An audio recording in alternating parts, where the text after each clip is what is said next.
अस्सलाम वालेकुम नाज़रीन। इस वक्त हम मौजूद हैं कराची में। इत्तेफाक से मेरा अभी आना हुआ था तो हमारी मुलाकात हुई गौहर गुल साहब से, जो मार्शल आर्ट इंस्ट्रक्टर हैं, इंटरनेशनली सर्टिफाइड, और ये सिंध MMA एसोसिएशन, जो मिक्स मार्शल आर्ट एसोसिएशन है, उसके भी जनरल सेक्रेटरी हैं। इसके अलावा ये वोविनाम जो एसोसिएशन है उसके भी जनरल सेक्रेटरी हैं। तो इनकी ज़िंदगी में बेशुमार अचीवमेंट्स हैं। इन्होंने ये सफ़र सारा किस तरह से किया, इन्होंने स्टार्ट किस तरह लिया, ये शौक़ किस तरह पैदा हुआ, इनके कितने शागिर्द हैं, इंटरनेशनली फ़ैम लोग कितने हैं जो इनसे सीखे हुए हैं, और पाकिस्तान में किस तरह ये बेसिकली कराची में ही रहते हैं। बाकी हम इनसे ज़िंदगी का सफ़र पूछेंगे कि इनकी अचीवमेंट जो है वो किस तरह से है। बुनियादी मकसद हमारा लोगों को मोटिवेट करना है कि ज़िंदगी किस तरह स्ट्रगल के ज़रिए आप अचीवमेंट्स हासिल करते हैं, और वो सफ़र कितना कठिन होता है, मगर जब आप वो सारी अचीवमेंट्स, अपने टारगेट्स हासिल कर लेते हैं, उसके नतीजे में आप जो है वो यानी जो सुकून और जो तमानियत आपको महसूस होती है, आपकी फ़ैमिली को होती है, आपके चाहने वालों को, बाकी लोगों को, उसका कोई बदल नहीं है। तो हम शुरू करते हैं गौहर साहब से। आप ज़रा अपना बताइएगा प्लीज़ कि कैसे आपने स्टार्ट कैसे लिया, बिल्कुल इनिशियल स्टेज से, यानी किस तरह से आपको ये शौक़ पैदा हुआ, आपका एडमिशन किस तरह हुआ, ट्रेनिंग आपने कैसे ली, आपके उस्ताद कौन थे। हम ये कोशिश करेंगे कि हम आपको इंटरप्ट ना करें बीच में, ताकि मैक्सिमम बात जो है वो आपकी नाज़रीन तक पहुंचती रहे। अस्सलाम वालेकुम तमाम के तमाम व्यूवर्स। गौहर गुल मेरा नाम है और मैं international federation of Muay Thai amateur से सर्टिफाइड हूँ। वर्ल्ड मुay थाई ऑर्गेनाइजेशन से सर्टिफाइड क्रू हूँ, यानी उस्ताद का जो है दर्जा रख चुका हूँ। और इसके अलावा और भी बहुत सारी मेरी अचीवमेंट्स हैं। तो बात हो रही थी कि मैंने स्टार्ट कहाँ से लिया। देखिए, मुझे कोई ना तो शौक़ था मार्शल आर्ट्स का, ना मैं जानता था मार्शल आर्ट्स के बारे में कुछ। खेल कूद करते थे, गायें वाएँ चराते थे। और क्लास 3 में जो पंजाब टेक्स्ट बुक बोर्ड की एक किताब के अंदर एक मजमून था, मीनार पाकिस्तान की आप बीती। तो वो जब मैंने पढ़ी तो कुदरती तौर पे मेरे जहन में ऐसा बस एक नक्शा सा बन गया कि यार मुझे जाना है लाजमी, ये लाहौर में ये मीनार पाकिस्तान मैंने लाजमी देखना है। तो ये जो गरीबों के बच्चे होते हैं, इनको मार वार बड़ी पड़ती है, घर से भी बाहर से भी, क्योंकि वो गरीब जो होते हैं। तो इसी तरह एक दफ़ा हम दरिया के किनारे मछलियाँ पकड़ने गए थे, दुपट्टा चुरा के जाते थे, उसमें मछलियाँ पकड़ते थे। अच्छा, ये थोड़ा सा ऐड कर दीजिएगा कि आप किस इलाके से आपका ताल्लुक है। जी, मेरा ताल्लुक है, वैसे तो गांव है मियाईसा, मेसा कहते हैं पश्तो में। ये नौशहरा से 20 किलोमीटर तकरीबन निज़ामपुर वाली साइड की तरफ है। जहांगीरा है, जहांगीरा के पास वॉकिंग डिस्टेंस है 2 किलोमीटर का। शेदू से कश्ती के ज़रिए भी जा सकते हैं हमारे गांव की तरफ, बट हमारी रिहाइश जो है वो नौशहरा की थी, जब जहाँ की मैं स्टोरी सुना रहा हूँ। तो वहाँ मछलियाँ पकड़ने गए हुए थे। दूर से मैंने अपने अब्बा जी को देखा, डंडा लेकर आ रहे थे। जैसे उन पे मेरी नज़र पड़ी तो बस मैं भाग गया। और जो मैं भागा तो बस फिर ऐसे भागा कि वहाँ से जहांगीरा 20 किलोमीटर है। ये बहुत बाद के जो मेरे सेंसेस ने काम किए, तो उसके बाद आपको बता रहा हूँ। जब भागा था तब नहीं पता था कि 20 किलोमीटर भागूंगा। वो भागा, जहांगीरा आया, और जहांगीरा से जो है ना होते होते मैं बक्खर, और फिर बक्खर से लाहौर, और लाहौर से फिर कराची। ये इस स्टोरी के बीच में आपको बताता रहूँगा। तो खैर, जब जहांगीरा आया, जहांगीरा में न जाने कैसे किसी बंदे के साथ सलाम हुआ। उसने पूछा घर वाले कैसे। मैंने कहा ठीक है। मुझे तो पता नहीं था कौन है, पर वो जो पूछा उसने मैंने बता दिया। आपकी उम्र कितनी थी उस वक्त? बमुश्किल 8-9 साल होगी। तो मैंने कहा बिल्कुल ठीक है। बोला खाना खाया? मैंने कहा नहीं खाया। उन्होंने बिठा के वहाँ मुझे छोले वोले खिलाए। और उसके बाद मैंने कहा अच्छा मैं घर जा रहा हूँ। वहाँ से निकला, एक शख्स को मैंने कहा मेरे पास टिकट नहीं है और मुझे लाहौर जाना है। तो उसने कहा भाई टिकट नहीं है तो जाओ ट्रेन में बैठ के चले जाओ, तुमसे टिकट का कोई नहीं पूछेगा। मैं वहाँ से वापस जहांगीरा रेलवे स्टेशन गया। वो थका हुआ इतना था कि वहाँ जब बैठा तो बैठे बैठे मैं सो गया। रात के किसी पहर मेरी आँख खुली और उसके बाद मैं अचानक से रात के किसी पहर जब मेरी आँख खुली, वो जो ट्रेन का वो पों की आवाज़ आती है उससे, या न जाने कैसे, बट मैंने अचानक देखा एक ट्रेन खड़ी हुई थी और मैं उसमें घुस गया फ़ौरन। जैसे ही मैं घुसा तो वो आई गेस वो जो स्लीपर डब्बे होते हैं शायद उसी में घुसा था मैं।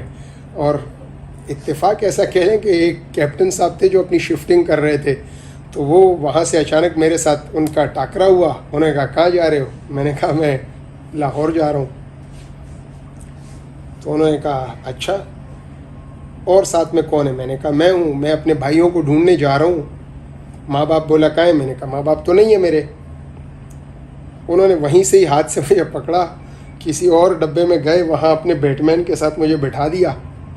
मुझे कहने तुम हमारे साथ चलो। अच्छा भैया, मैं उनके साथ चल पड़ा। वो रात तो गुजर गई। सुबह के वक्त में किसी टाइम पे हम बखर पहुँचे और बखर पे जब उतरे घूम घाम के ये लोग वापस आए सामान वामान उठा के, तो इन्होंने मुझे 50 रुपीज़ दिए कि भाई मेरे भाई के पास तो स्पेस नहीं है और आप जहाँ जा रहे थे वहीं पर चले जाओ। तो बस मुख्तसरन ये कि वहाँ से उसी दिन शाम के वक्त में लगभग मैं लाहौर की तरफ निकला और नेक्स्ट डे मैं लाहौर शाहदरा तक पहुँच गया। और इस कहानी को बीच में से जो है ना मैं घुमा के अपने कुछ और वाक़यात की तरफ ले आता हूँ अभी, जो ख़ास वाक़यात हैं। सम अप कर देते हैं इसको इस तरीके से कि मुख्तलिफ़ वाक़यात में से जो आप लोगों के सामने हैं वो ये हैं कि मैंने इस्लामाबाद में कुछ वक्त गुजारा और उस इस्लामाबाद में लोगों से इधर उधर भागता रहा। यानी मैं मार्शल आर्ट्स की तरफ आता हूँ कि मैंने स्टार्ट कैसे लिया। तो वो जो भागता था इधर उधर लोगों से, तो इसी दौरान में कराची कंपनी खड्डा ग्राउंड है एक जगह, अब न जाने है या नहीं, बिल्कुल है भी है। तो वहाँ पर मैं बैठा हुआ था और वो जो खड्डा नुमा जो जगह है वहाँ एक मस्जिद भी है दूर की तरफ। तो मैं वहाँ बैठा हुआ था, इवनिंग का एक टाइम था, मैंने ऐसे ही अपने ख्यालों में था मैं, और अचानक मेरी नज़र पड़ी सामने की तरफ के एक लड़के ने दूसरे लड़कों को उठा के नीचे फेंका, जबकि वो जिसने फेंका था वो छोटा सा था। तो वो कुदरती बस मैं उस वक्त अपने सेंसेस में वापस आया और मेरा इंटरेस्ट उनकी तरफ बिल्डअप हो गया। मैं देखता रहा, जहन में आया यार क्यों ना अगर ये चीज़ मेरे पास भी हो तो मैं भी बहुत सारे लोगों की हड्डियां तोड़ सकता हूँ। जहन में एक गुस्सा था मेरे अंदर लोगों की तरफ, क्योंकि ये इंसान जो है ये, अगर मैं कुदरत की बात नहीं कर रहा, मैं इंसानी ह्यूमन नेचर की बात कर रहा हूँ कि अगर ये हिफाजत करने पे आए तो इससे बड़ा मुहाफिज कोई नहीं, और अगर यही लुटेरा बन जाए तो इससे बड़ा कोई भेड़िया नहीं है दुनिया में। तो ये जो मैंने अपना आपको छोटी सी स्टोरी बताई थी, तो स्टोरी के बाद तकरीबन कोई 4-5 साल ऐसे हो गुजरे कि जिसमें मैं इन सिचुएशंस को मुसलसल फेस करता रहा हूँ। तो ऐसी एक सिचुएशन दिन में हो गुजरी और शाम में ये वाक़या मेरे सामने नज़र आया जिसमें उन्होंने जूडो का मुजाहरा किया था। तो वहाँ से मेरा इंटरेस्ट बिल्डअप हुआ और जब थोड़ी देर के बाद मेरे ख्याल में उनका वो आपस में बैठे डिस्कशन कर रहे थे कुछ, तो मैं बिल्कुल वो टीचर के साथ बैठ गया। यानी इतना इंटरेस्ट था मेरा उसके अंदर, इतना ईगरली मैं उस उस्ताद को सुन रहा था, देख रहा था। तो अचानक उसने मुझसे पूछा क्या हुआ? वो क्या हुआ? लगता है कि वो अल्लाह ताला ने मेरी सुन ली थी या ऐसा क्या हुआ था उस टाइम पे। मैं हिचकियों के साथ रोने लगा और बिल्कुल मुझसे बात नहीं हो पा रही थी। तो उन्होंने अपने टेक्निक्स के थ्रू मुझे रोका किस तरह? उन्होंने कहा यार ये पार्क के अंदर कितने बच्चे हैं? अच्छा ये तो बताओ बच्चे कितने हैं, क्या कर रहे हैं? बस वो बच्चा तो मैं वैसे ख़ुद भी तो बच्चा ही था, वो इधर उधर गिनने में मैं भूल गया कि मैं रो रहा था या क्या बात कर रहा था। तब उन्होंने मुझे कहा कि भाई आप सीखना चाहते हो? मैंने कहा बिल्कुल सीखना चाहता हूँ। उन्होंने मुझे बुला लिया, हाँ ठीक है आप आया करो। नेक्स्ट डे मैं पहुँचा तो वहाँ क्लास ही नहीं हुई। मैं बैठा रहा, शाम हो गई, रात हो गई, तो मैं वापस चला गया। रहता कहाँ पे था? मैं बरामदे में रहता था। ये जो भी लोग इस्लामाबाद ये G94 के एरिया में रहते हों उनको मालूम है कि कराची कंपनी खड्डा ग्राउंड जो है वो G9 मरकज़ कहलाता है। और जो जहाँ की मैं बात इस वक्त कर रहा हूँ ये G94 है, पेशावर मोड़ के नाम से ये मशहूर है। तो ये देखें मेरे यादाश्त है अपनी जगह पर, थोड़ी बहुत हल्की पुल्की वो बीच में होगी, उसको प्लीज़ आप इग्नोर कीजिएगा। तो जनाब मैं बात ये कर रहा था कि मैं कराची कंपनी वो जो अपना पेशावर मोड़ की तरफ जो है यहाँ आ गया और अगले दिन पूरा घूम घाम के वापस आ गया। क्लास नहीं, उससे अगले दिन मैं फिर पहुँच गया तो क्लास हुई। इससे मुझे ये पता चला कि हफ्ते में 3 दिन अल्टरनेट डेज़ में क्लास होती है। वो 2-3 दफ़ा तो मेरी क्लासेस होती रही हैं। ऐसे ही मैं शलवार कमीज़ में गंदे कपड़े में जाता था और मुझसे ऑब्वियसली स्मेल भी आती थी स्वेट की, तो लोग मुझे जो है ना धुतकारते थे, दूर दूर मुझसे रहते थे। और ये चीज़ मैंने कभी गौर ही नहीं किया इस चीज़ के ऊपर। ये एक मज़दूर भी जो होता है उसको भी नहीं पता होता कि उसके वजूद से कितनी गंदी स्मेल आ रही होती है स्वेट की, जो जब किसी साफ़ शख्स के करीब हो जाता है तो वो साफ़ शख्स खुद ही दूर हट रहा होता है उस स्मेल की वजह से। तो मेरे भी वजूद से उस वक़्त वही स्मेल आ रही थी। सफाई का कोई रुझान नहीं था, कपड़े मेरे पास वही थे जो मैंने वजूद पे पहने हुए थे। तो 3-4 दिन के बाद एक दिन उस उस्ताद ने मुझसे पूछा कहाँ रहते हो, घर कहाँ है तुम्हारा? तो मैंने बताया मैं इधर मैंने ये नहीं बताया मैं कहाँ रहता हूँ। उन्होंने कहा कि चलो आज मैं तुम्हें छोड़ देता हूँ तुम्हारे घर। मैंने कहा जी बिल्कुल।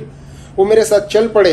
तो जब मैं अपनी जगह पे लेकर गया उन्होंने कहा है ये घर है तुम्हारा? मैंने कहा जी। वो एक ये जो सेवरेज के जो सिलसिला होता है इस जैसी कोई खड्डा नुमा जगह थी, उसके अंदर की तरफ जो है ना कुछ अखबारात वगैरह रखे हुए थे और कुछ और दीगर चीज़ें वीज़ें जो कचरे के अंदर से उठा सकता है आदमी वो उसमें रखी हुई थी। उन्होंने कहा ये घर है तुम्हारे? मैंने कहा जी ये मेरे घर है। कह रहे हैं अखबार क्यों रखे हैं?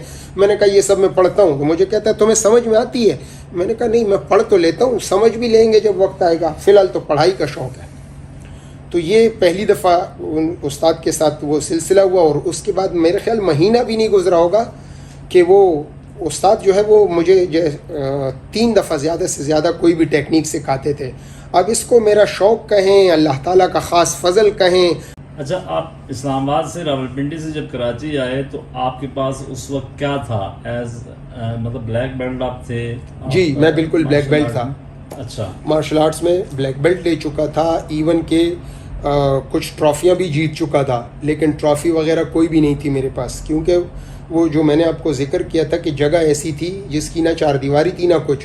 तो हफ्ते 1.5 हफ्ते जो भी चीज़ें मेरे पास जमा हैं, किसी न किसी दिन कोई रद्दी वाला आए और वो आके उठा के ले जाए। अच्छा, बगैर किसी कीमत के ले जाता था? बगैर किसी कीमत के। ज़ाहिर है मैं तो मौजूद ही नहीं हूँ अपनी जगह पर, तो इसलिए उनका मेरे पास कोई वो सिलसिला नहीं है। वो सिर्फ़ अगर ये वीडियो उन असातिज़ा कराम या उस वक़्त के उन दोस्तों के पास अगर ये पहुँच जाए और वो मुझसे रब्ता करें तो मुझे बड़ी खुशी होगी। अच्छा, कराची में जब आप आए और आपको जॉब भी मिल गई और आपने मतलब ये कि रिहाइश में बाकायदा इख्तियार कर ली, तो सबसे पहली आपकी एंट्री कैसे हुई कराची की मार्केट से मुराद जो आपकी? कराची के अंदर भी अजीब मेरे साथ सिलसिले हुए हैं, बीच में ऐसे भी कि इवन ये भाई पुलिस वालों से माजरत के साथ, तो ऐसे भी हुए कि मतलब है यहाँ ये जो आपका पार्क टावर है, पार्क टावर इसलिए कह रहा हूँ कि इस वक्त पार्क टावर से मशहूर है, इसके बिल्कुल अपोजिट साइड पे प्लेलैंड था। तो वहाँ के एक पठान साहब थे, कोई मतलब है पठानों की भी इसलिए बात कर रहा हूँ कि मैं खुद बेसिकली पठान हूँ। उन साहब से मेरी अचानक से बातचीत हुई और मेरे सिक्स सेंस ने कहा कि यहाँ से निकलो। तो मेरे पास एक गठड़ी थी, उस गठड़ी के साथ मैं समुंदर की तरफ जाने लगा। दिल में असल में वहाँ से निकलना चाह रहा था और इतने में फ़ौरन उसने आवाज़ दी मुझे, मैंने इग्नोर भी की मगर वो पहुँच गया मेरे सर पे और उसने मुझे कहा ये पुलिस वाला तुम्हें बुला रहा है। वो पुलिस यूनिफॉर्म में गार्ड था कोई, और उन्होंने मुझे ब्लैकमेल करने की कोशिश की।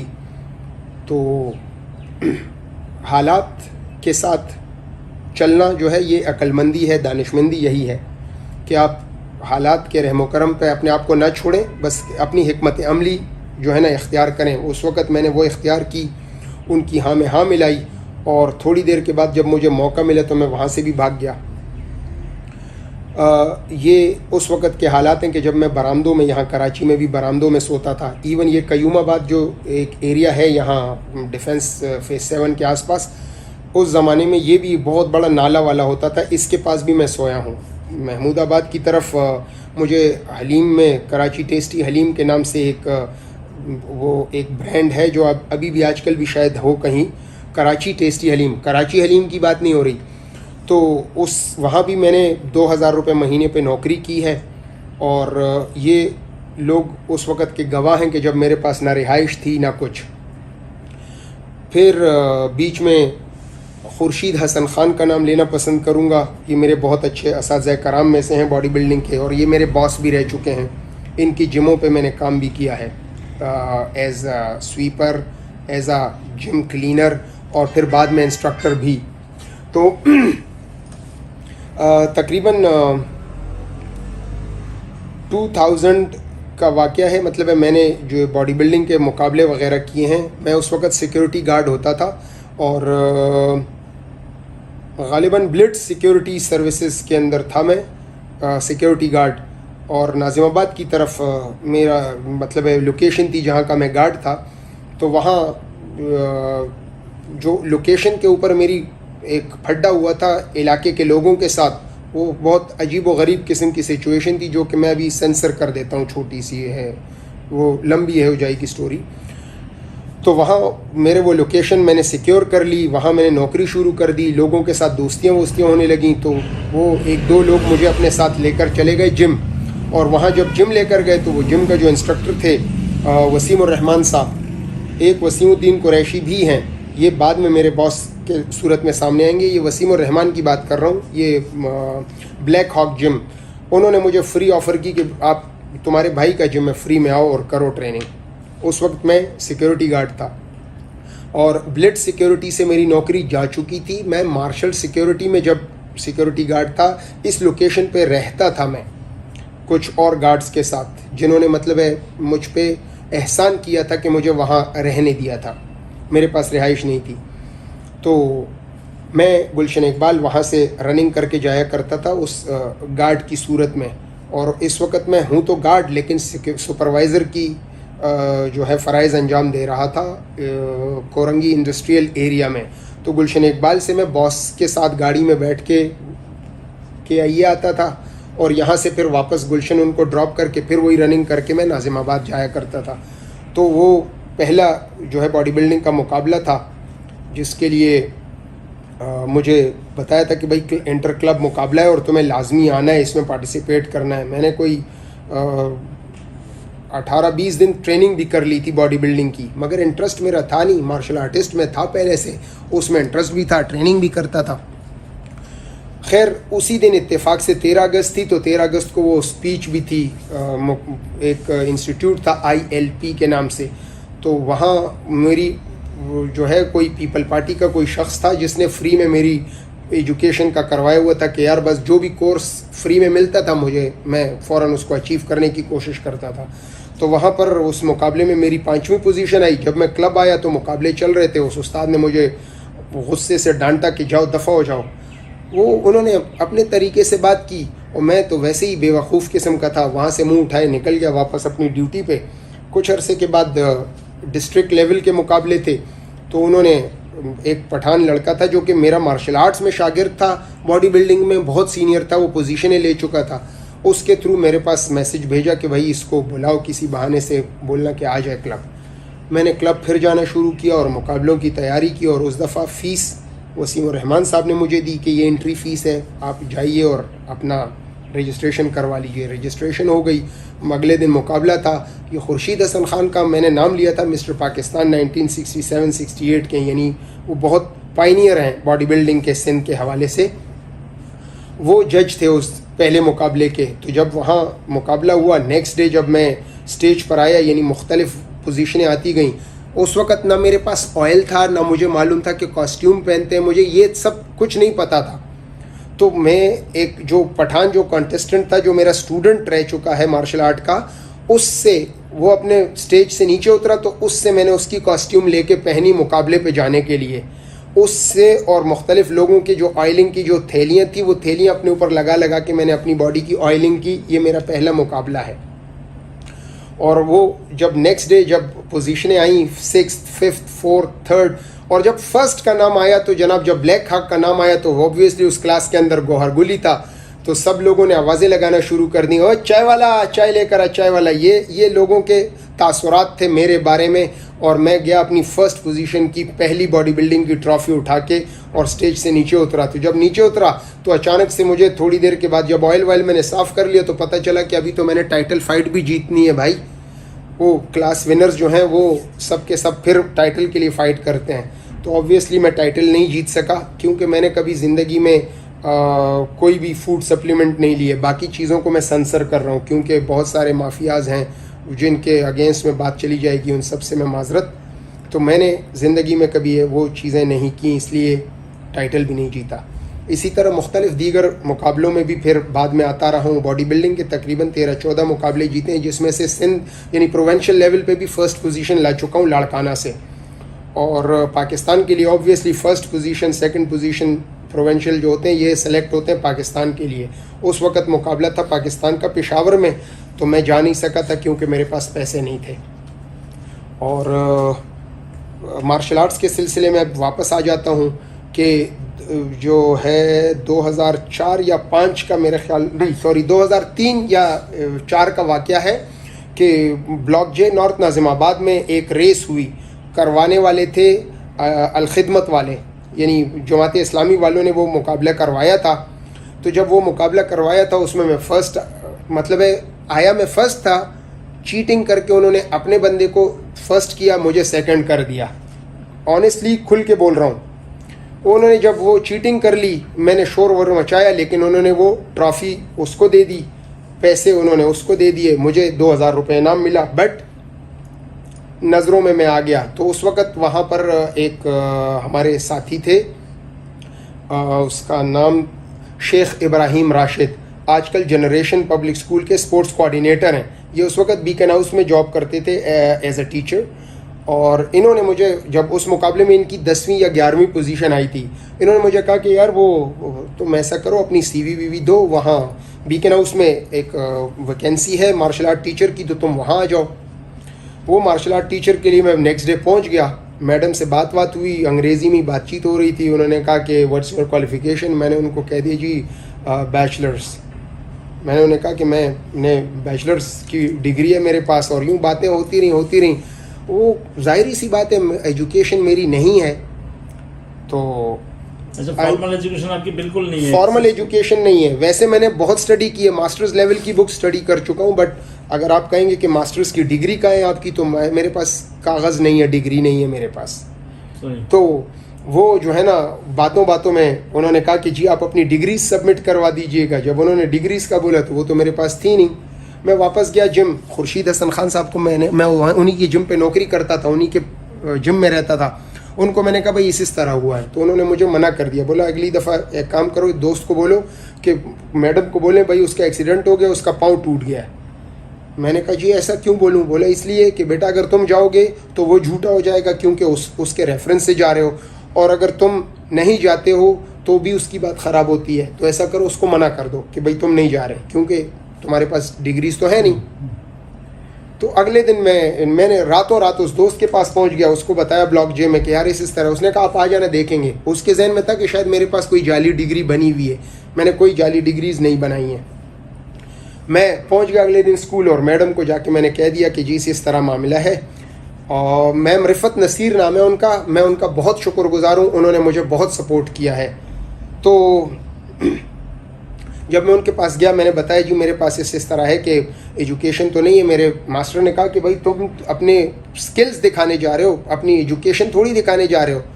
तो जब ये बात हुई तो उन्होंने मुझे कहा कि mister Rashid is not I mean you are not very authentic, so we need someone very authentic, the one who knows you.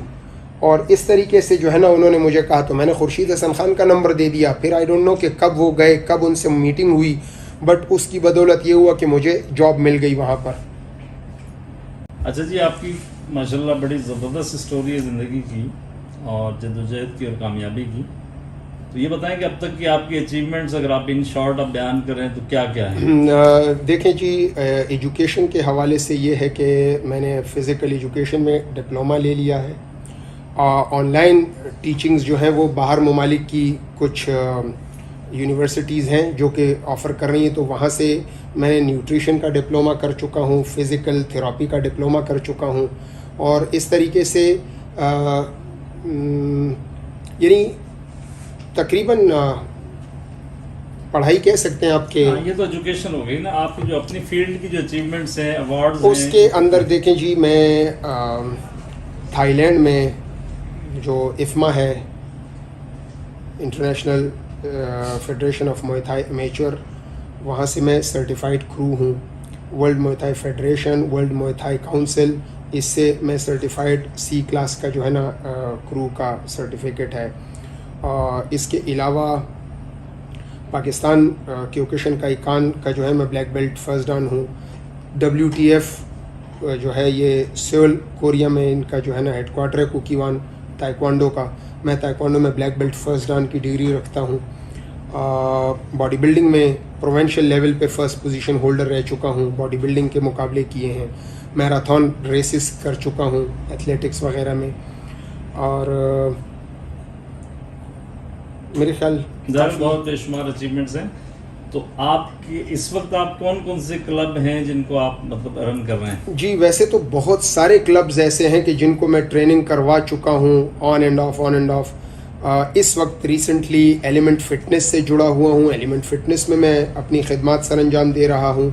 इसके अलावा ग्राइंड MMA फ़िटनेस है गुलशन इकबाल, वहाँ पर सिखाता हूँ। और बाकी मॉर्निंग टिल नाइट जो है वो पर्सनल ट्रेनिंग्स की क्लासेस होती हैं, वो मुख्तलिफ, उसमें एक्टर्स, पॉलिटिशियंस, CEOs, ये वो वाला तबका है जिनको मैं ट्रेनिंग करवा रहा होता हूँ सुबह से शाम तक। तो अभी तक कौन कौन से ऐसे प्रोमिनेंट लोग हैं जिनको पब्लिकली लोग ज़्यादा जानते हैं? देखिए जी, पाकिस्तान पीपल्स पार्टी के वेल नोन पर्सन हैं निसार खोड़ो साहब, जो कि मेरे स्टूडेंट्स में से रह चुके हैं फिटनेस के हिसाब से। उनकी जो दुख्तर हैं अमन खोड़ो, वो मेरी स्टूडेंट हैं। इसके अलावा बिस्कोनी, कैंडीलैंड, इनका मैं जो है ना एक तरह से फैमिली ट्रेनर रह चुका हूँ। यानी इनके बहुत सारे ऐसे हैं। जो मिफ्ताह इस्माइल साहब हैं, उनकी बेटी मेरी स्टूडेंट रह चुकी हैं। अलकरम वाले जो हैं, इनके अजमल अफजल साहब और आसिम साहब मेरे स्टूडेंट रह चुके हैं। उनकी बेटी इरम इस्माइल है शायद, वो मेरी स्टूडेंट रह चुकी हैं। हामिद इस्माइल, तौकीर दाऊद, महमूद दाऊद, हामिद दाऊद, ये मेरे स्टूडेंट रह चुके हैं। लाउंसिन जनरेटर्स वाले मेरे स्टूडेंट हैं। जेस्को जनरेटर्स वाले जो हैं ना, पूरे फैसल जहांगीर, सुभान जहांगीर और शुएब जहांगीर और इनके बच्चे मेरे शागिर्द रह चुके हैं। आर्टिस्ट में से कोई? आर्टिस्ट में से जनाब इत्तेफाक से अहमद ज़ेब अभी सामने आए थे टीवी पे, तो मुझे याद आ गया अहमद ज़ेब, म्यूज़िशियन रेचल वका जी। और इसके अलावा जनाब मुख्तलिफ डॉक्टर्स में से डॉक्टर यास्मीन है, और बहुत सारे नाम ऐसे जो कि मेरे जहन में भी नहीं आ रहे। आसिम शब्बीर पाटका जो हैं, ये इंडस्ट्रियलिस्ट हैं। पाकिस्तान केबल्स के जो है वो फ़हद चिनॉय, तुरहान चिनॉय, अदनान चिनॉय, ये मेरे स्टूडेंट रह चुके हैं। इस वक्त मार्शल आर्टिस्ट में से जो हैं वो हमज़ा अली आफरीदी, और उनके भाई का तो नाम भी जहन से निकल गया है, ये मेरे स्टूडेंट हैं। उसके अलावा जनाब चैनल्स में से जो हैं ये JT, ये जो EFU में जो हैं वो फैसल जहांगीर, सुभान जहांगीर, और उसके अलावा जनाब अहरार डिज़ाइनर्स में से हुमायूं आलमगीर, बाबर अनवर, यानी A&B वाले, और उसके अलावा हुमायूं आलमगीर, ये भी एक ब्रांड है, ये मेरे स्टूडेंट रह चुके हैं। और भी एक लंबी लिस्ट है जो कि बहुत सारे सब। बताएं कि आपकी बड़ी स्ट्रगल, आपने बचपन से बहुत ज़्यादा स्ट्रगल की और मुश्किल वक्त देखा, और फिर आप उस मुश्किल से निकले, एक नाम कमाया। तो वो जो आपकी तरह के बच्चे थे, जो आपको ज़ाहिर है कि एक नॉस्टैल्जिया होता है इंसान के बचपन का, तो उनके लिए आपने क्या किया? आपने कुछ सोचा कि उनको भी सिखाना चाहिए इस तरह जी बिल्कुल, मैंने अभी से नहीं, बहुत पहले से ही ये सोच रखी है कि इनके लिए कुछ ना कुछ होना चाहिए। इसीलिए आज से तकरीबन 20-22 साल पहले भी अगर आप देखें तो मैं संडे फ्री क्लास लिया करता था CVU की तरफ, क्योंकि कोई लेना देना नहीं होता था। इस दौरान में अमीर खुसरो पार्क है क्लिफ्टन ब्लॉक 2 में या पता नहीं कौन से, मतलब है अमीर खुसरो पार्क के नाम से मशहूर है, PTCL के ऑफिस के सामने। वहाँ हमने तकरीबन कोई 4-5 साल 6 साल क्लासें फ्री में लेते रहे हैं। फिर हमने एक मिनिमल फ़ी रख दी वहाँ के लिए कि ज़ाहिर है वो जो तैयारी होती थी तो उनके पास मुकाबले में जाने के पैसे नहीं होते थे, तो हमने एक ऐसी मिनिमल फ़ी रखी कि वो फ़ी हमारे भी काम आए। ज़ाहिर है मुझे भी मुश्किलात होती थी उस ज़माने में, और साथ ही साथ उन्हीं में से जब मुकाबले के लिए तैयारी हो तो वो जो फ़ी हमारे पास कलेक्शन होती थी उसी से हम लड़कों को भेजने का काम भी करने लगे। मगर फिर ये हुआ कि हमने सोचा कि हम डायरेक्टोरेट ऑफ पार्क्स के साथ मिलके उनसे बात कर लें और ये जगह एक अलॉट हो जाए हमें, ताकि हम प्रॉपर ट्रेनिंग करवा सकें। जब उनसे मिला तो उन्होंने जनाब फ़ौरन ही दबाव में लाने के लिए उन्होंने कह दिया कि जी आपको इजाज़त किसने दी है यहाँ पर ट्रेनिंग करवाने की। तो तब मैंने जवाब उनको ये दिया, मैंने कहा जनाब ऐसा है कि उस पार्क के ऊपर ना मेरा नाम लिखा हुआ है कि mister Gohar can not train there, और ना जो है ना मैंने कहा मैं वहाँ लड़कियाँ लेकर जाता हूँ जो कि मोस्टली डेटिंग वगैरह, ऑनेस्टली ये सब चीज़ें वहाँ मौजूद हैं। वहाँ लोग आते हैं डेटिंग के साथ भी, सिगरेटें भी पीते हैं। मैंने कहा मैं उस ज़माने में 5 रुपये फ़ीस थी, मैंने कहा मैं 5 की जगह 10 रुपये दे के अंदर जाता हूँ। लोग आते हैं वॉक शॉक करते हैं, मैं वॉक के साथ थोड़ी जॉब करके 2-4 लाते हैं और पंच चला लेता हूँ। तो मैंने कहा अगर आप ये कहते हैं कि ये मना है तो फिर वहाँ पर लिख दें कि जी आप पार्क में जो है ना ये सब चीज़ें मना है, आपने पार्क फिर खोला क्यों है। हालांकि हेल्दी एक्टिविटी, ये हेल्दी एक्टिविटी है जो मैं करना चाह रहा था, उन्होंने मना कर दिया, वो सब बंद हो गया। उसके बाद फिर जो है ना कुछ चंद साल पहले इमकान वेलफेयर ट्रस्ट है, ताहिरा हसन जैदी उसकी CEO हैं, वो उनसे मुझे मतलब है मेरी स्टूडेंट भी रह चुकी हैं, वो जर्नलिस्ट भी मेरे स्टूडेंट रह चुके हैं। तो वो उनसे बातचीत के दौरान पता चला कि वो इस तरह है, तो वहाँ पे मैंने जाना शुरू किया। मगर फिर मेरा ऑपरेशन हो गया हार्निया का, तो फिर जाना बंद हो गया। अभी रिसेंटली दोबारा वहाँ मैंने जाना शुरू किया है, तो वहाँ सारे के सारे गरीब लोग आते हैं। और इस वक्त तकरीबन कोई जो मेरे साथ ट्रेनिंग वाली स्ट्रेंथ है वो तकरीबन 55 प्लस है, यानी 55 के करीब बच्चे बच्चियां हैं जो वहाँ पर आती हैं ट्रेनिंग के लिए मार्शल आर्ट की। और अब हमारा नेक्स्ट प्लान ये भी है कि इंशाल्लाह विद इन अ वीक और सो हम जो है लड़कियों की एक अलग से क्लास भी वहाँ स्टार्ट लेंगे। ये मच्छर कॉलोनी में है ये जगह जहाँ पर हम क्लास लेते हैं। अच्छा, घर से आपने इब्तिदा में बताया कि आप एक तरह से भाग के निकले। जी भागा था। तो आपकी जब अचीवमेंट शुरू हुई या बाद में, तो वालिदैन का ख़ास तौर पे वालिद के क्या तासुरात थे? वालिद के साथ मेरी मुलाकात नहीं हुई है। अच्छा। अल्लाह बख्शे उनकी डेथ हो गई थी मेरी इन तमाम चीज़ों से बहुत पहले ही। हाँ अलबत्ता वालदा मेरी हैं माशाल्लाह से, वो उनको फ़ख्र ही होगा ऑब्वियसली, अब मेरे घर आना जाना है उनका। और मैं और क्या कह सकता हूँ, मेरे बहुत सारे भांजे भतीजे ऐसे हैं कि जो मुझे देख के उनको एक मोटिवेशन मिली, उन्होंने पढ़ाई शुरू की माशाल्लाह से, मास्टर्स करके बैठे हुए हैं अभी। कोई आर्मी पब्लिक स्कूल में टीचर है, कोई प्रोफेसर है माशाल्लाह से। चलें, ज़बरदस्त, आपकी वजह से बहुत सारे लोग मोटिवेट होंगे। आपने टाइम दिया, थैंक यू वेरी मच। बहुत बहुत शुक्रिया जी।